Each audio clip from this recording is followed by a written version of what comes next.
Good morning, everyone, and welcome to the annual summit of the India Forum for Nature-Based Solutions. I'm just going to make a short presentation just to kind of introduce you to some of the work that we've been doing over the past couple of years, what our agenda for today is, and how we'd like to engage with all of you and your networks of colleagues moving forward. Presentation? Perfect. Thank you. So the India Forum was launched 2 years ago at the World Urban Forum in Poland.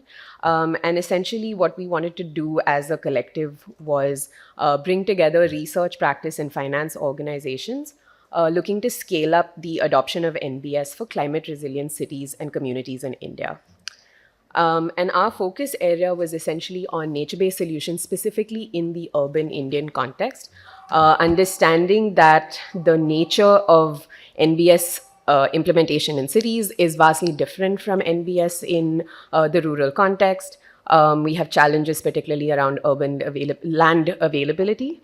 And though there are in cases of implementation of NBS in India, and there's a long history of implementation of NBS in India, there isn't necessarily a lot of documented evidence of this.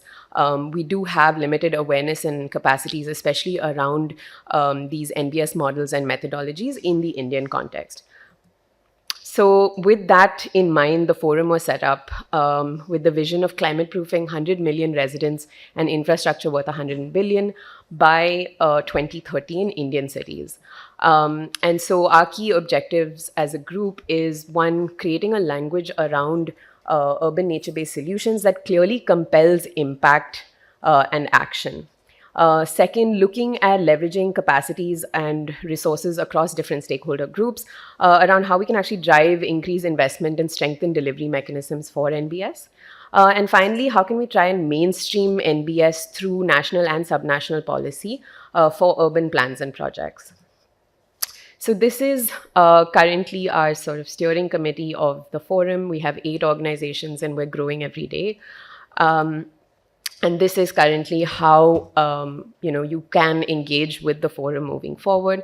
So our steering committee is, of course, consisting of our co-partners, but we have one band of partners, bringing both technical expertise as well as specific regional presence in different parts of the country. And then most of the legwork of the forum is being carried out by the task forces. So we're looking at knowledge and capacity, funding and financing, and also collective building, just kind of bringing the ecosystem of actors working in this space together. And of course, we understand as a sort of pro bono initiative, our sort of biggest supporters are our audience. So these are the ways that you can contribute to the task force. So if you want to, contribute to the forum, if you want to join the task forces, these are approximately 4 hours of work every month. This is involved in research analysis, reviewing documents, publishing content, providing technical expertise to our research program, and then, of course, partnerships in contributing towards op-eds and research pieces. We do have an extensive sort of outreach program through our newsletter and our website. We also host a lot of resources on our website. So, you're welcome to check those out, but also to contribute to them if there is work that you're doing that is relevant to that. And then finally, also attending our events like today, both online and offline. We do a number of events, kind of collate research across the ecosystem. And we also run a research program. So this is about a year in now, and we're hoping we will be launching the second call later today, conducting research with smaller research teams and independent researchers around areas of our gaps and challenges within the ecosystem that we as organizations may not necessarily be looking at currently. So currently, these are the areas where we are working. So within the knowledge policy and capacity building task force, we're looking at guidelines on delivering urban NBS, capacity building modules for the same, and then largely just identifying gaps in existing policies on urban NBS. Within the funding and financing task force, we're looking at research on financing and aggregation models for a more systems approach to urban NBS, as well as building a knowledge repository through focus group discussions and other research methodologies. And then finally, like I said, we are a year into the research program, and these are the current 3 topics of research that we're working on in partnership with other research teams. On that note, I would like to invite our speakers for the plenary today. First, I'd like to invite Dr. Debolina Kundu. She is the Director Additional Charge at NIUA with over 25 years of professional experience in the field of development studies. She's worked as a consultant with a number of different organizations and is the country investigator at India for the GCRF Center for Sustainable, Healthy and Learning Cities. Welcome, ma'am.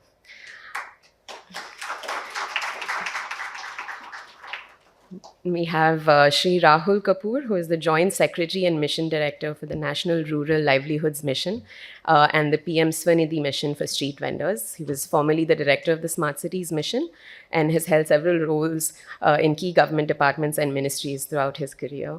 Welcome, sir.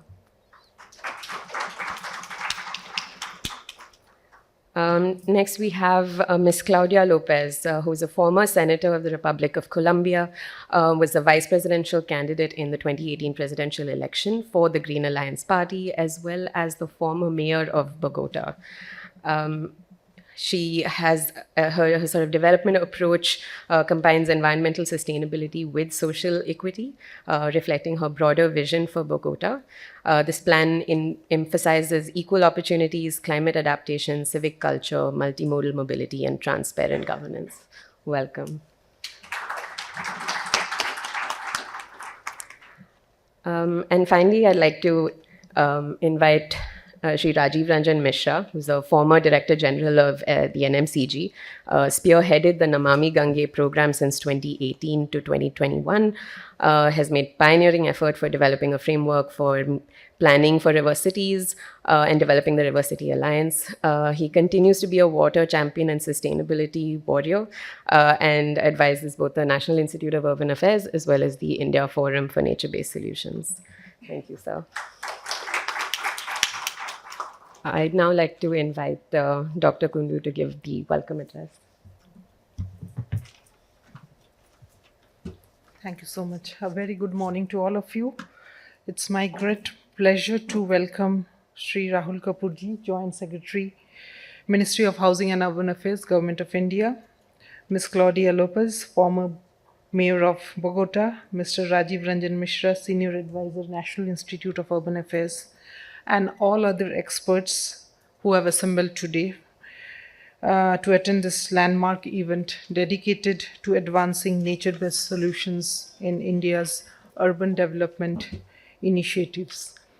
We are gathered here today at a crucial juncture as we strive to find sustainable ways to address the pressing challenges posed by climate change as well as by urbanization.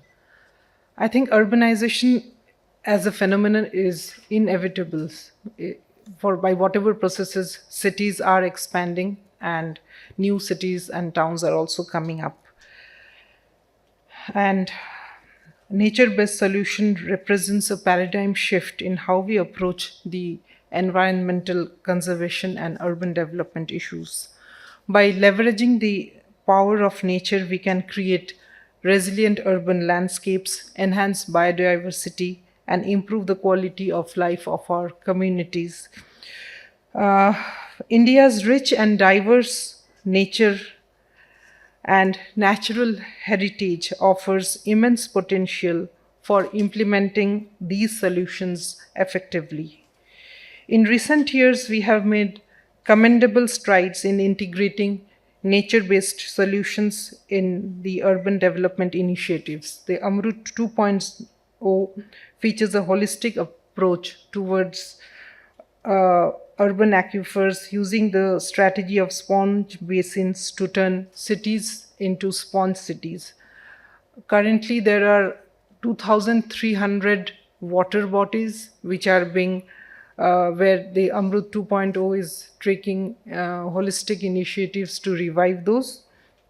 And we at NIUA, we are also working with the urban river management plans. We have created a few and we are in the process of working with 60 cities, along with the Namami Gange mission, and which is pivotal in guiding city officials to prioritize rivers and other water bodies in their urban planning efforts aimed at safeguarding, revitalizing, and conserving these crucial ecosystems.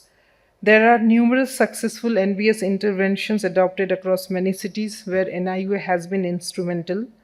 Today, we stand at the threshold of scaling up these efforts to create more sustainable and livable cities through collective efforts.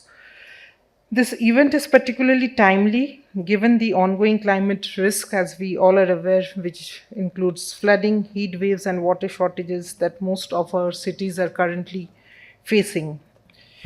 These challenges have highlighted the urgent need for resilient urban infrastructure and sustainable environment practices. These challenges underscore the importance of integrating NBS into our urban planning processes to mitigate the impact of such disasters. One of the key strengths of NBS is their ability to address multiple challenges simultaneously.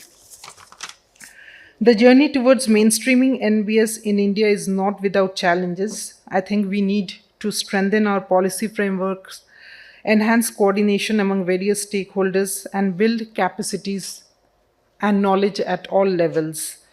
This requires a concerted effort from government agencies, private entities, NGOs, and community groups. It is only through collaboration that we can achieve our goals. Today's event is a testament to our commitment to this cause. Over the course of the day, we will be engaging into insightful discussions, share best practices, and explore innovative approaches to implementing nature-based solutions.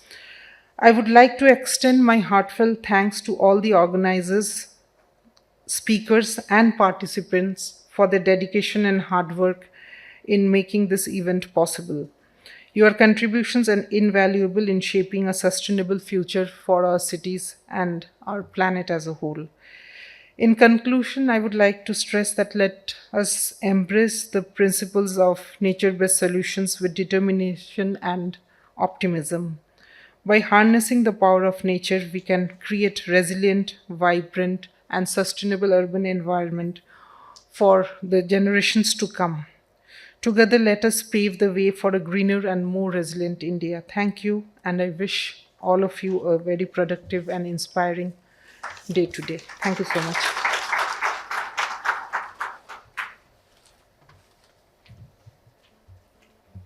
Thank you, Dr. Kundu, for those very encouraging remarks. I'd now like to welcome Jaya Dinda, Executive Director from WRI-India, to moderate the rest of the session.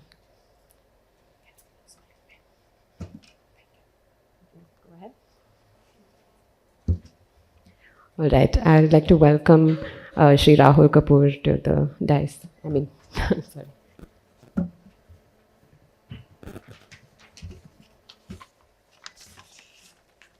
Thank you so much. It indeed is a pleasure for me to come here at the inaugural Summit 2024 on nature-based solutions. Now, I have been wearing very different hats nowadays. As was told in the introduction, I'll just correct it a bit. So I am the mission director of the Urban Livelihood Mission, a mission which looks after creation of livelihoods for the urban poor when it comes to wage employment or self-employment. A lot of focus on gender-related issues are there in this particular program with close to 9 million women who are part of the self-help group movement in the urban areas who are part of this mission. I'm also looking after the street vendors work in the PM Swanidhi, which is again on urban poverty alleviation, and also looking at micro enterprises on fostering enterprise development and basically financial inclusion of the urban poor. The Smart Cities mission, which talks about data and technology, I just delivered a keynote one level below, wherein we were talking about the urban digital mission and how we are talking about e-governance and development of technology and improving city operations, making them more effective and efficient, both for ease of living and ease of doing business. The capacity building program under Mission Karam Yogi, which talks about how do we create a strong capacity building ecosystem, looking at cyber physical aggregation using technology and the existing institutions, creating a whole grid of urban capacity in the country. Why I'm saying all this is that when you're looking at nature-based solutions, I see a lot of interconnect between all these various components. So when you are talking about technology, when you're talking about data, that is going to be very, very important in whole design of the programs or interventions when you're looking at NBS. What kind of technological solutions will be there? What kind of evidence will be generated? How do you create an ecosystem of data? And I think that is what the Smart Cities mission is trying to do. Create that culture of data in cities, appointment of city data officers, looking at interconnects, open architectures and open platforms. I think that is going to be an important part which can draw convergence from. The inclusion of women in the whole ecosystem, and I think Mayor of Bogota and I will be meeting in the second half today to discuss on one such program, which is about the care ecosystem in the country. So we are talking about the care project, wherein we are trying to look at how livelihoods can be created around the care ecosystem. In a similar fashion, you also need to look at how women can be involved, and especially at the local and the community level, for implementation or monitoring of these nature-based solutions that we are talking about, because there's a lot of community knowledge which is available on ground. And then there, again, when you're talking about implementation capacity issues, how do we engage the community and those barriers to success that we normally face on ground, I think that is going to be very, very important, the engagement of community and especially the urban poor, because when you're talking about circular economy, which is very much an integral part of this program, I think without the involvement of the urban poor and especially the women, it would face its own set of difficulties. We talked about capacity building. I think leveraging the urban learning platform that has been done already as part of the work that NIUA has done.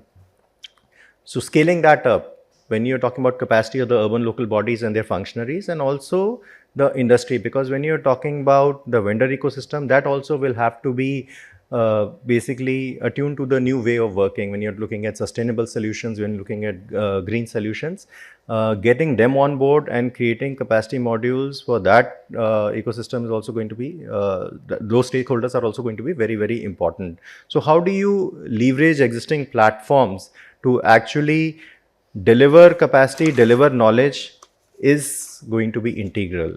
I am sure the workshop that we have today, the conclave, will discuss on these important issues, because I'm not an expert in the sector and I was given some talking points. I was told that there are certain challenges, but when I look at things, fundamentally these challenges remain the same, whichever challenge that we are looking at today, whether it's climate action, whether it's gender related issues or poverty alleviation. First and foremost is the policy and regulation framework, which today is probably missing. There have been fragmented efforts, I'm sure. We are talking a lot about this. We are aware of the consequences of not doing it. I think we have faced it in Delhi in the recent past. So what kind of a governance framework you want to create that this actually becomes a mandate? You know, I'll give you an example from another space, poverty alleviation.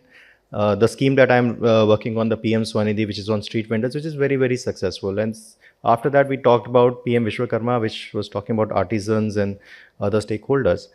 Now, the reason why Swanidhi became a success was because there was an institutional mechanism called the Urban Local Bodies, which was mandated through the Street Vendors Act to basically do certain tasks which were probably not being done very effectively. But after the scheme came, those loopholes or the gaps were plugged in, the operational guidelines were improved upon, there were innovations brought in through identification of the urban poor, because identity is very, very important. And somewhere that regulatory framework, the institutional framework, could help deliver the program to the level of success where it has reached.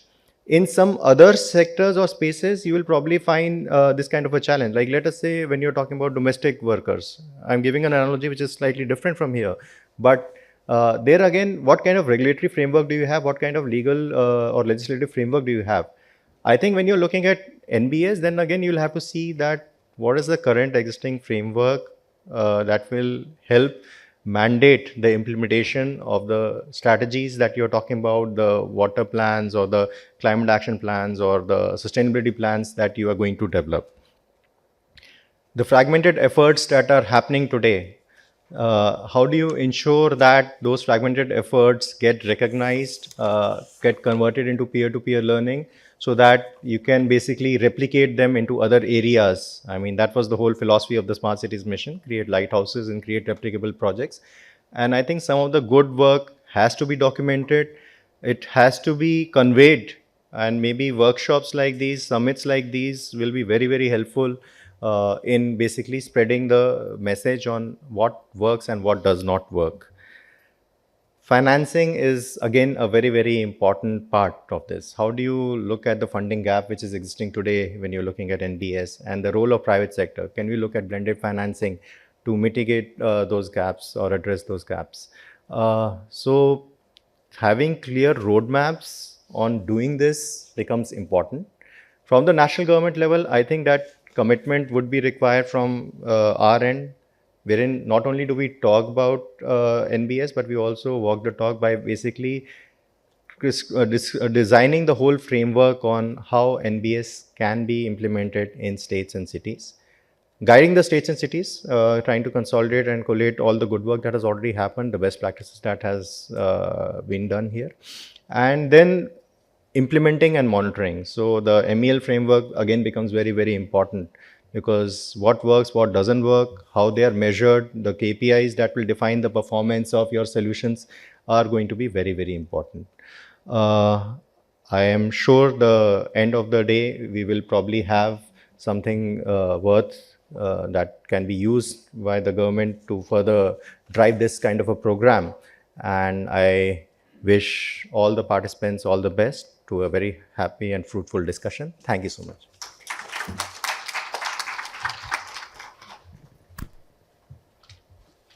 I'd now like to invite Shri Rajiv Ranjan Mishra.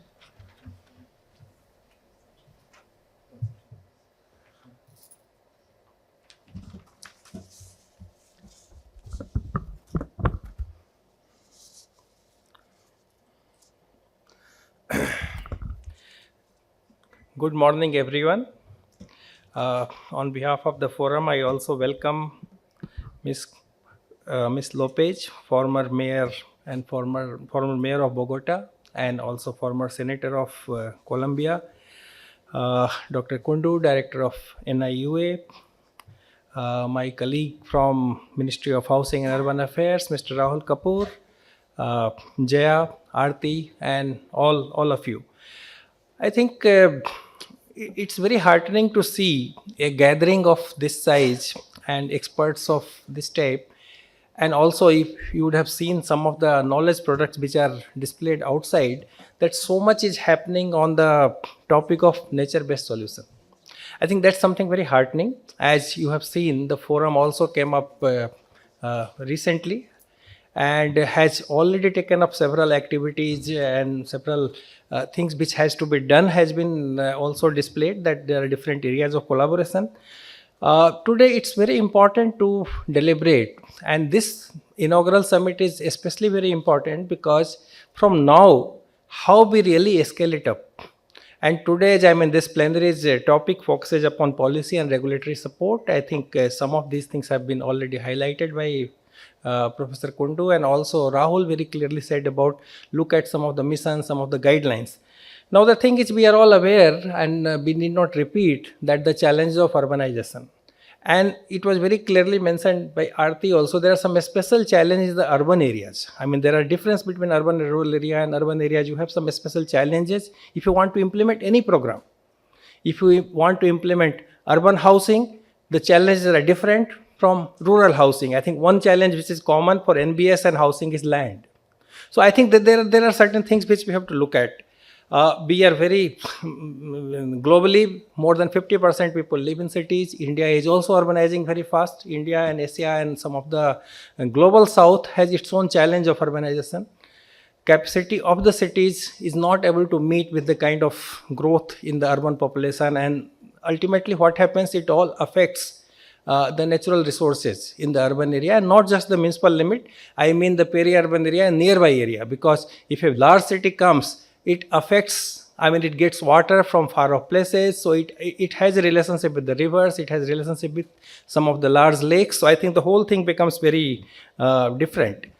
Now, I think there was a mention about Delhi floods. I think if you look at globally, the extreme weather events are very, very common now. I mean, they are not once in a while extreme weather events. Extreme weather events are happening so frequently now. We have to learn how to cope with them. Now, at this point of time, I mean, looking at your traditional solutions, suppose you are looking at a stormwater management, I mean, looking at designing a larger pipeline or canal and looking at the stormwater as something which is negative and somehow passing it to the downstream area is not going to solve your problem. Because how larger pipeline you will lay, how larger canals you will lay down, I mean, that's not going to be really successful. So that's where we have to look at, I think, and we have to basically look at how we used to live earlier. What was our relationship with nature and how we have changed it. And that change actually needs to be tackled by some of these nature-based solutions, and that change has to be minimized by taking up different things, whether it is the greenery, whether it is looking at the water resilience, looking at several other things. So I think at this time when we will deliberate in different sessions, we have to also understand very clearly that what are the different ways of bringing these nature-based solutions. And I will like to highlight, there are already some of the natural bodies, the wetlands, the forests, the mangroves. So I think you don't have to construct. I mean, that is the second stage. But first step should be to protect them. So I think our policy and then the regulation and the guidelines should actually give mention to that. Few examples in Indian context I will like to mention. I think when I was dealing with Namami Gange program, and I am now also related with in some way or the other, the challenge was that, I mean, something which we can relate with NBS. I think there was a mention that NBS has to be multidisciplinary. There are multiple stakeholders and you have to break silos, because some of the constraints of developing NBS solution is how you break silos. I mean, some of the knowledge constraints is how much evidence you can build. So I think some of these kind of sessions and some of the things which we see, some of the projects we see, we are all trying to build evidence. But I think, are they enough? No. I think we have to do more and more. So I think evidence building is strengthen the evidence based is important. Bridging the disciplinary silo. I mean, different departments working in different way, that has to be brought, because nature does not differentiate about departments and the silo. The river will keep on flowing from the rural to urban area, urban to another city, another rural area, forest. So I think it will keep on flowing. So I think our solution also has to break those silos. So actually what we try to do when we are looking at a kind of river program, you have to deal with urban area, rural area and other areas, natural areas also. So you have to look at the pollution. So one whole area is about pollution abatement. One whole area is about improving flow in the river, improving ecology, and then biodiversity, and then ultimately bring people in the whole game of things, stakeholders, and then keep on upgrading your knowledge and co-create knowledge products. So I think that's something very important. So keeping that in mind, coming back to the urban area, though it is a basin approach, so basin to district to the urban area, we try to develop a framework of urban river management plan. I am telling that because that's very important, because we are trying to look at city systems and river systems together, water systems together, because that's very important when we are looking at the climate resilience. So I think that thing has happened, and then maybe we'll talk in detail about the URMP. But idea is it actually looks at floodplains, it looks at aquifer, it looks at the riparian forestry, it looks at groundwater, it looks at water bodies, and in one plan you are trying to look at all of them. Now the question is, URMP brings certain solutions, certain ideas. How much of it is again nature-based? Can we increase the component or element of nature-based solutions in URMP? That will be something very important. If you look at globally, there has been mention of NBS increasingly in several of the international conferences and international agreements. Right from the New Urban Agenda 2016, I was in the Ministry of Housing and Urban Affairs, and I was dealing with UN Habitat and in India's response to the New Urban Agenda. So I think the NBS was talked about. COP20 also talked about, COP25 talked about. The Das Gupta review talked about building a business case for the NBS. I think someone has already talked about the financing, how you finance it. Now we have to look at both. It's very good to look at private enterprise and CSR, but ultimately to really scale it up, we have to look at the government missions, government programs, government guidelines. Can we get into the policies? Can the policies be made more sensitive towards NBS? Can we promote them through policies? That's one. When we deal with lots of large programs like Namami Gange, programs like Amrut 2.0, there is lot of importance given to water bodies.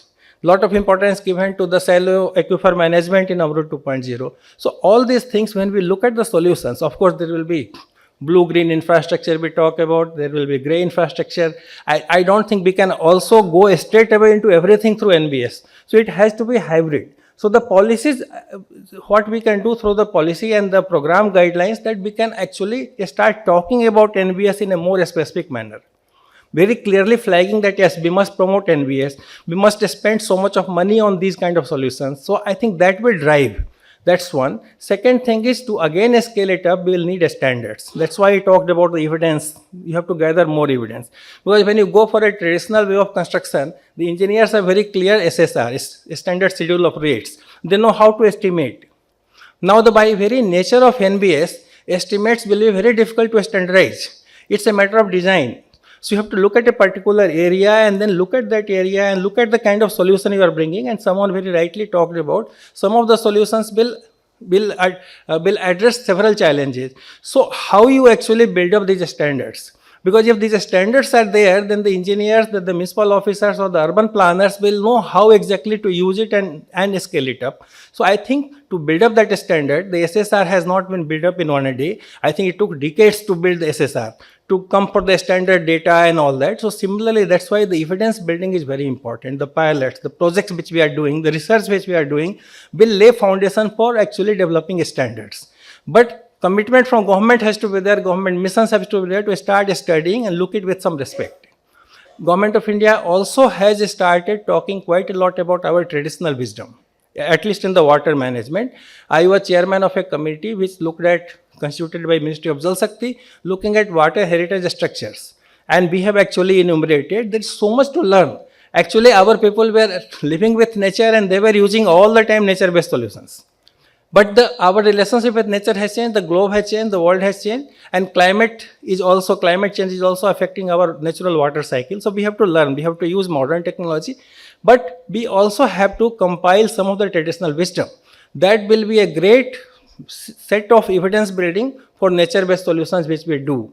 And so I think we have to work at both these things, but ultimately, to take it forward, there are also some global forums. There is a global resilience network. We also have a River City Alliance, which has also become global in the last COP at Dubai. It is a global River City Alliance. So I think forums are existing, platforms are existing. So if we do more experimentation, if we support this, be built into the policy, be built into the program guidelines, perhaps we will be in a position to develop much more evidence to develop standards and replicate. The idea, the vision should be, we have to move from the pilots to the really scaled up program, because the kind of climate change we are facing, our traditional systems, traditional solutions will be very costly, will not be effective. So it has to be done. But I will also like to caution that because we are in the NBS conference, we should not think that NBS is solution for everything. I think in the beginning, and even otherwise also, we will have to go for the hybrid solutions.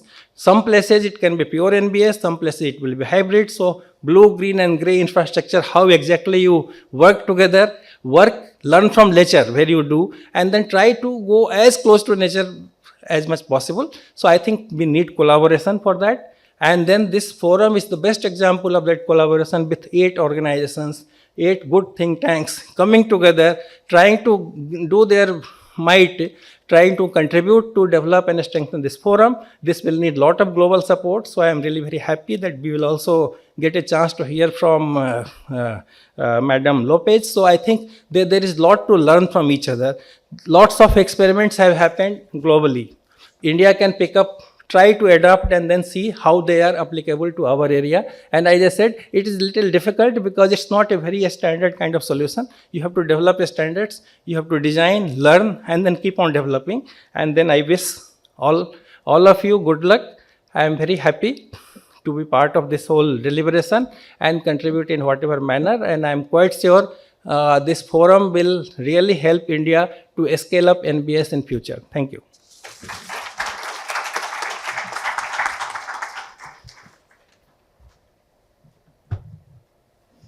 Finally, I'd like to invite Ms. Claudia Lopez, our guest of honor today.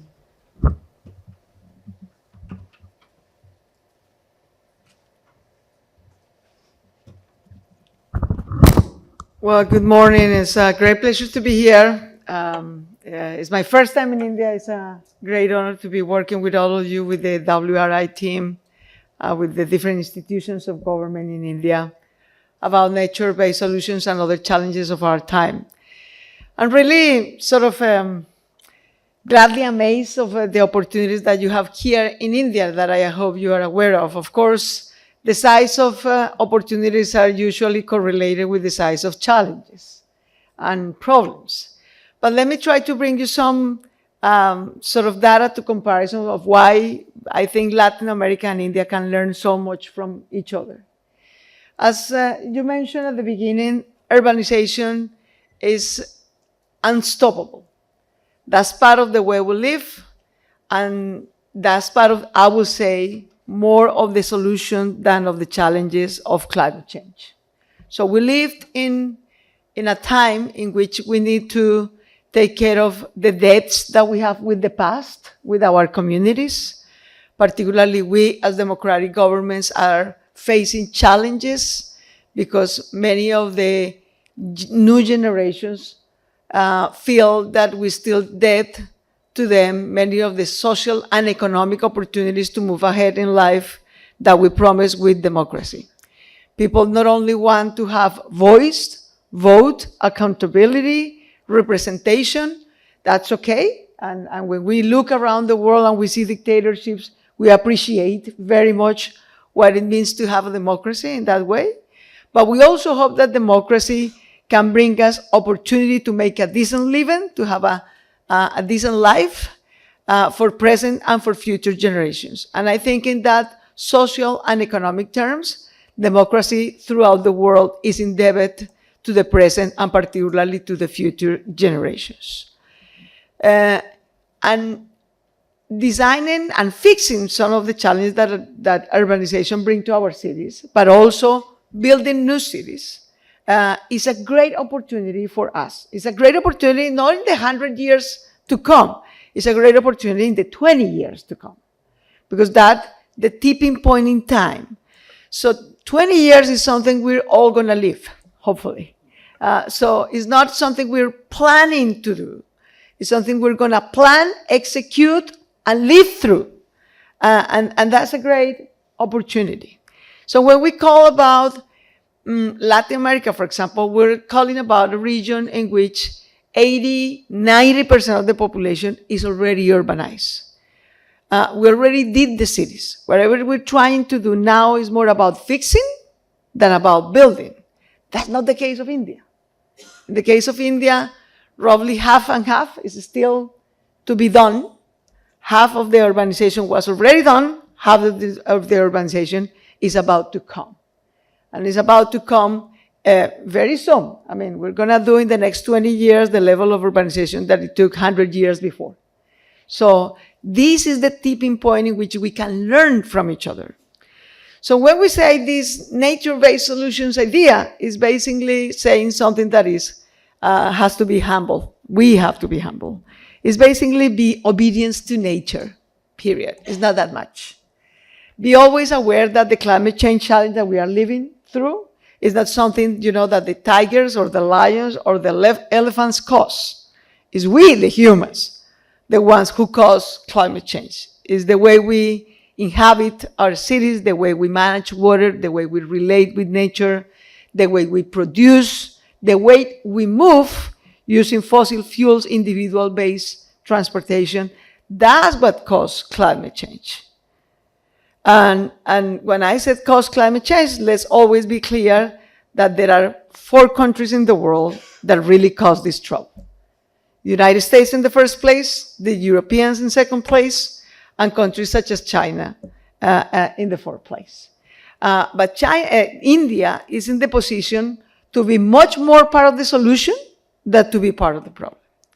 I was looking at the exhibition that you have outside, and solutions and nature-based solutions, taking care of how do we learn from how water runs, and how do we obey the way water runs. And I will say, for the architectural, engineering, or social point of view, obeying to water is the first law of correct urbanization.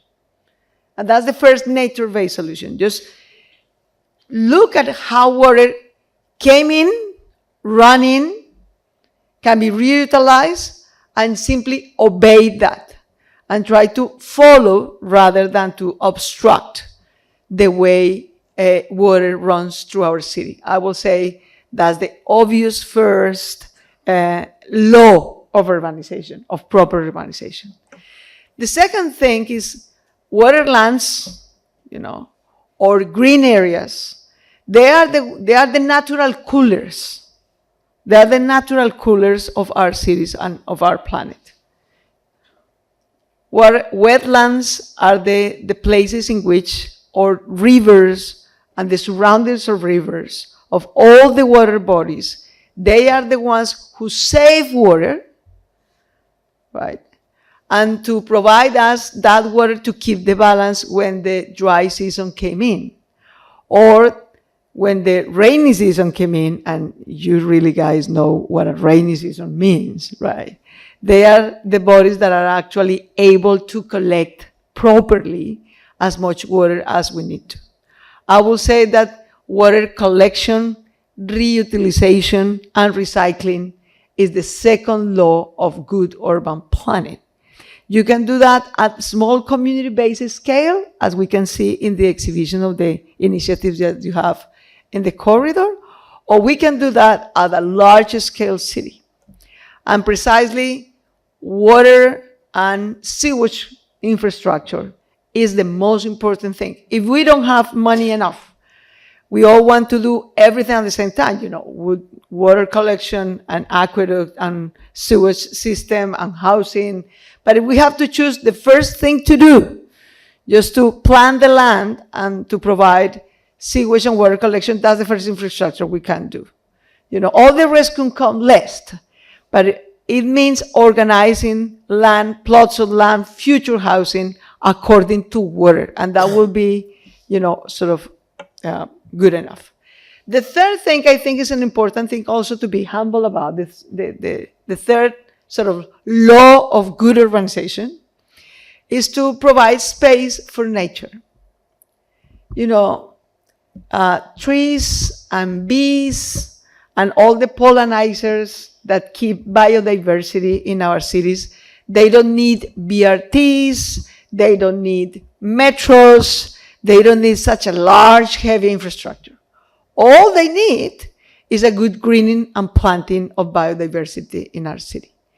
But as much as we need land for housing, land for mobility, land for nature, land for trees, for greening in our cities is crucially important. This is not a luxury. This is not about building, architectural beauties. Of course, it's beauty if it is nature-based and really nice architectural base. But leaving a space for nature is quite important. And guess what? It depends on us because trees cannot vote. They depend on us to be represented. And when you do a master plan, so follow water, sewage provision, because we need to separate clean for non-clean water, that's crucial for everybody, and then living space, current space for nature. That's the large-scale solution. And joining, I will say that's the fourth law of good urbanization, is building green corridors in our cities. And what I mean by green corridors, if you see probably one of the greatest innovations of the late 19th century and throughout the 20th century, cities were built not for people, but for private fossil fuel cars. If somebody saw us from outside and see our cities are basically developed, first of all, to trace and build avenues. Let me give you the figure in Colombia or in Bogota. Less than, as I mentioned before, more than 80% of our population is already urbanized. In Bogota, it's a little bit higher. Less than 20% of Bogota's population, and I'm talking about the city, which is the capital of Colombia, is the one having the highest per capita level. Less than 20% of our population actually owns a car or a motor. Less than 15% of daily trips per day are done by cars, fossil fuel cars, right? But the public space devoted to public cars and motors is 80% of the public space for mobility. All the rest, 80% of the people who actually moves, half of them in public transportation, or 8% of them by biking, or 24% of them who moves by walking. We are all pedestrians. That's the basic mode of mobility we have as humans, right? All of them occupy just 20% of the space. And nature occupies less than 1%. It doesn't make sense. That's not the way we are. That's not the way we move. So building a green corridor is not about building the same avenue of the 20th century and, putting some paint green to call it the green corridors. It's changing the mindset and literally the way we redistribute public space. One of the things that we have in Latin America is unfortunately, we are one of the most unequal regions by income in the world. In fact, both Brazil and Colombia are, unfortunately, at the highest top ranking of inequality by income. But if you measure inequality of public space in both quantity and quality, that Gini of income of space and urban space is worse than the Gini of income. That's too much to say.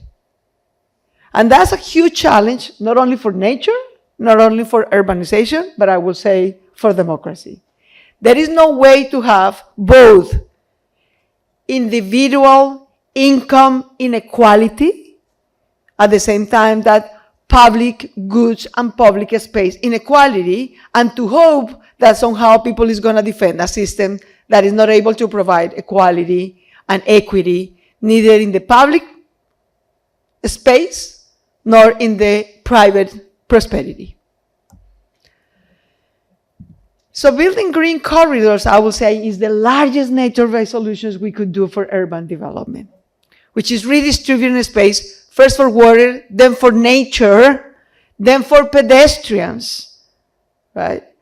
Then for alternative clean modes of transportation, such as biking. If you provide good trees and greening, biking and walking is much more comfortable, much more better way of doing. Anyway, in cities such as Mumbai, there are a lot of trips by walking anyway, even though you don't have proper sidewalks or proper alamedas, as we call it, pedestrian spaces dedicated for pedestrians and nature, or cycle lanes that we have, for example, in cities such as Bogota.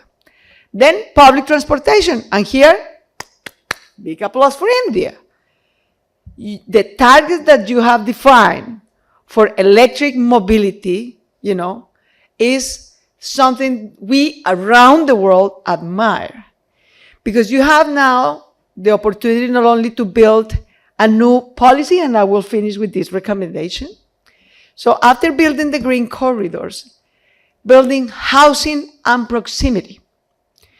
I'm very proud I was the first woman ever to be elected mayor in Bogota by popular vote.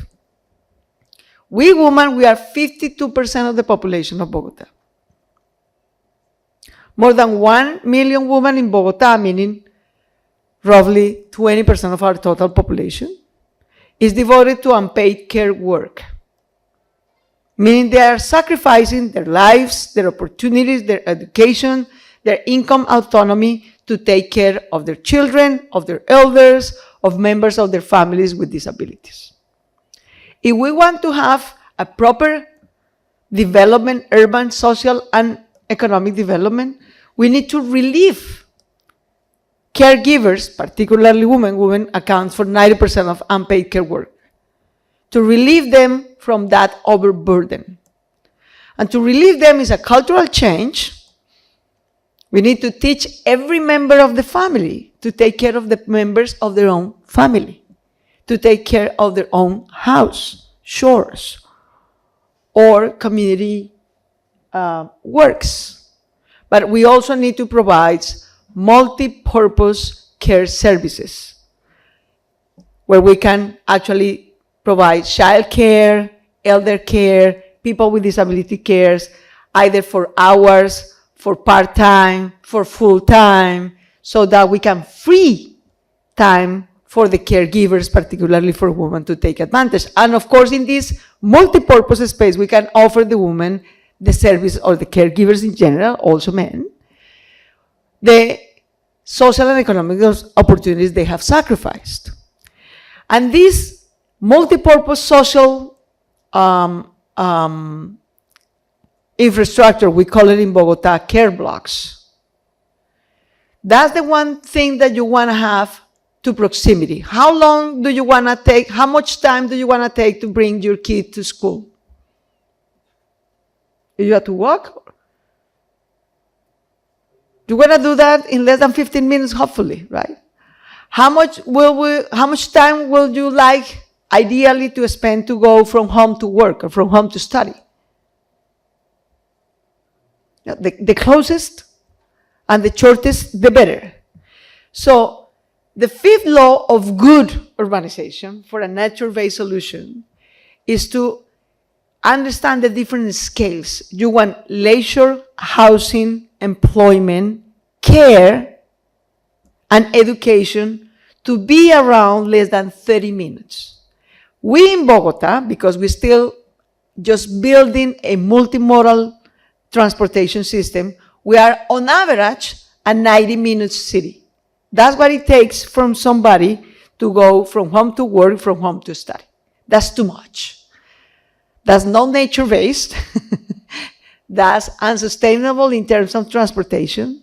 That's highly unproductive from the economic point of view. You're wasting 3 hours per day, wasting on time on traffic, instead of being resting or with your kids or studying or being more productive.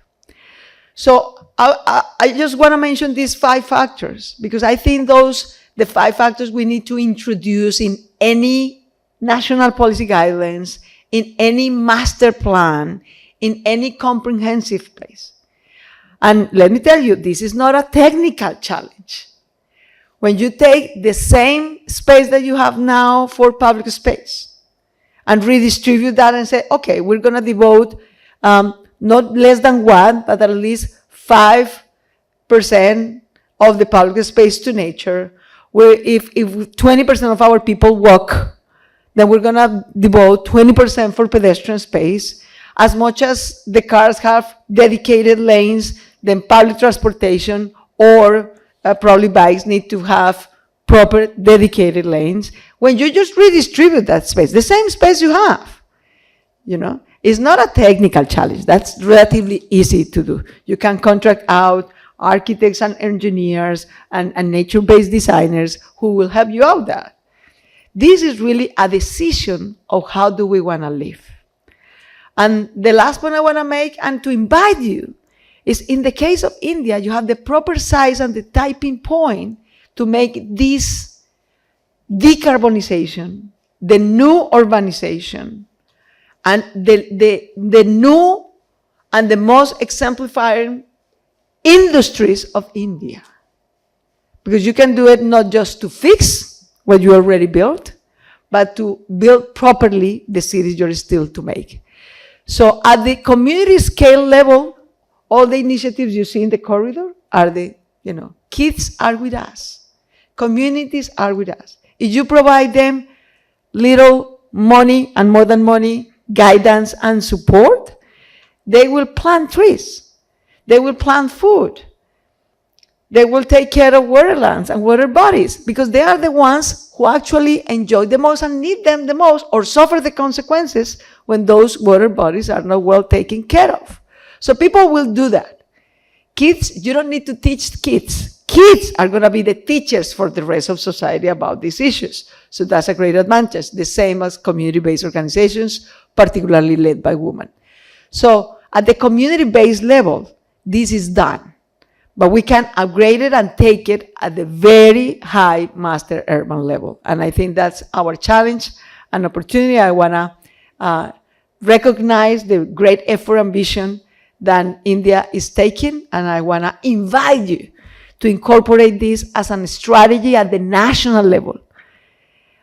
Urbanization is not a challenge. It could be your new industry.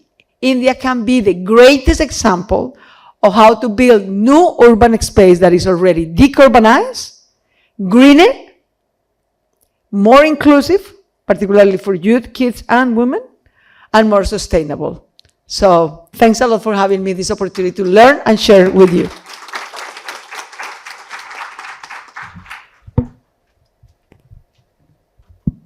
Right. Thank you so much to our speakers. I think they've set a great context for today's events. Jaya, if you have a comment to make. So, no, I know we are running late, and I know that what we would have loved to do is like a quick sort of interaction with the audience, Claudia, since you're here.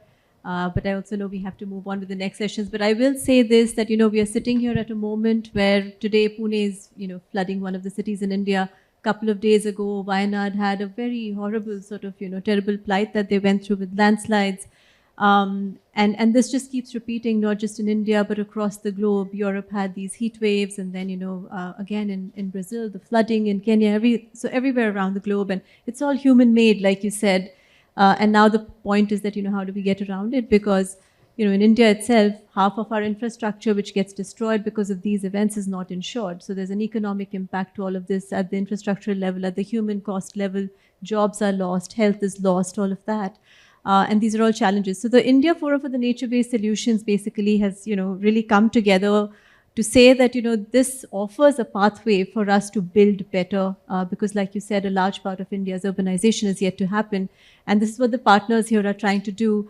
I think the idea is that, we are not saying that this is the silver bullet answer for climate change and everything there is out there. But what we're saying is this offers a potential way out of this problem. And, let's come together, understand this better, and look at, some of the solutions here.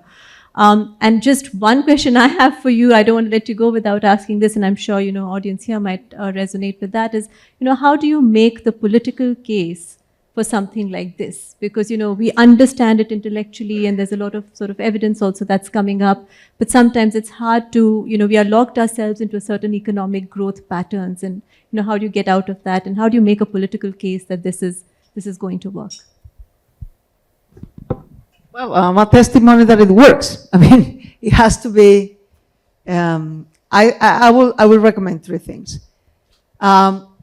Kids and community-based organizations. You are the ones who suffer, but also you are the ones who can make this case through example, through the kind of initiative that you're looking around. Second thing, I really think that if the national government and India explain to its population, look, decarbonization and urbanization are going to be the two national landmark industries of India. We have the opportunity to do it as an economic development strategy and as a social environmental strategy. They match together because the decarbonization is sort of the supply side of the new energy, clean transportation, clean housing that we can have. These green corridors, all that's part of this decarbonization as an industry and supply, and urbanization as the demand. Who needs this? And setting up that at that level, at some point, for example, in the same way that, 50 years ago or so, after suffering from hunger, India said, no, we're going to develop agriculture in a way that provides food for everybody in this country. And we're going to make it. And you make it. And you make it. That's no longer a problem. Actually, you are an example of how to do that in an enormous challenge, more than 1 billion people. So you did it already. You decided, you set a policy, you teach everybody, that this is a state-led, it's not a government-led, it's a state-led decision. So decarbonization and good urbanization, sustainable green urbanization, could be the two landmark industrial policies for India, and I will suggest that, and I think that will create the political space. And continue, of course, doing this work between the different stakeholders who can actually promote this. By my recommendation, there is only one way to lead in life, and it's to lead by example. Do things and showcase the things, either small things at the community-based level or plans at the city level or at the regional level. And probably India needs to think about this regional level, because there are some things that we want to provide at the proximity level, less than 30 minutes in the surrounding cities, but we also want to have a network of different size of cities that can be connected by clean transportation. And that's something more regionally in perspective. But I think connecting all these dots will create the narrative to make this not only something that is suitable for being elected and being accountable, but something that could be an Indian landmark of pride as a national purpose. Thank you so much. Aarti, over to you. All right. Just before we close the session, I'd just like to invite our colleagues Lubaina and Vishwas to the stage. Both our teams have put out recent publications this year, and we just want to share that with our speakers today.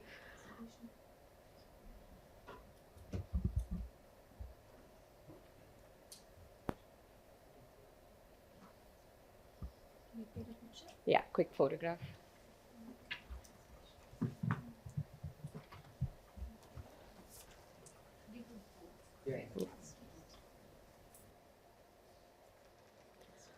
These resources will soon be available on the website as well, so please do feel free to reach out.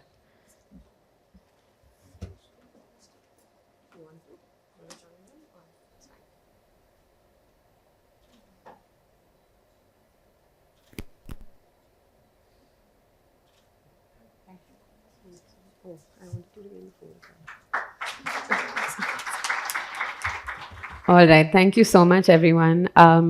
Thank you to our speakers. I think you've set a great context for the rest of today. So we'll move